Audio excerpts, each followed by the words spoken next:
наши предки внесли огромный вклад не только в победу, но и в восстановление страны. После войны они самоотверженно трудились, заложив основу современного кыргызского государства. Именно сила духа, единство и солидарность нашего героического народа привели к великой победе. Я бы хотел сказать слова благодарности Кыргызско-Российскому славянскому университету, которая взяла себе под опеку наш памятник нашему герою Ивану Васильевичу Панфилову. Ректор КРСУ Волков Сергей Юрьевич отозвался. Он, можно сказать, проект 168 миллионов сомов решил помочь нашему Панфиловскому району.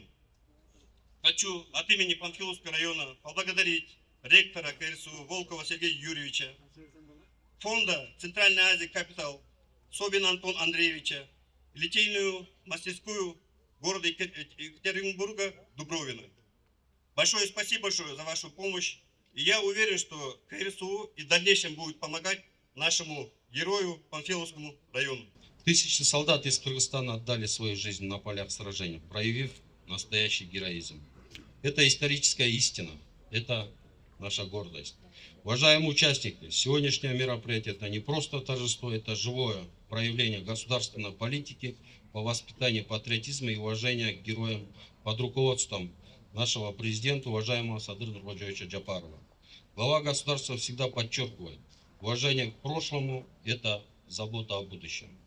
Пользуясь случаем, выражаю благодарность руководству Кыргызско-Российского славянского университета имени первого президента Российской Федерации Ельцина за инициативу по реконструкции памятника гвардии генерал-майора Ивану Панфилову и прилегающей территории. Великая Отечественная война – это одно из самых трагических событий в истории нашего народа. И мы никогда не должны забывать наших ветеранов, наших предков, которые, участвуя в войне, отдали свои жизни за наше светлое будущее. Пользуясь случаем, присоединяясь к словам Нурланбеку Асанбековича, хотелось бы выразить благодарность руководству, представителям Кыргызско-Российского славянского университета за инициативу в реставрации, в создании благоприятных условий в честь 80-й годовщины победы в Великой Отечественной войне.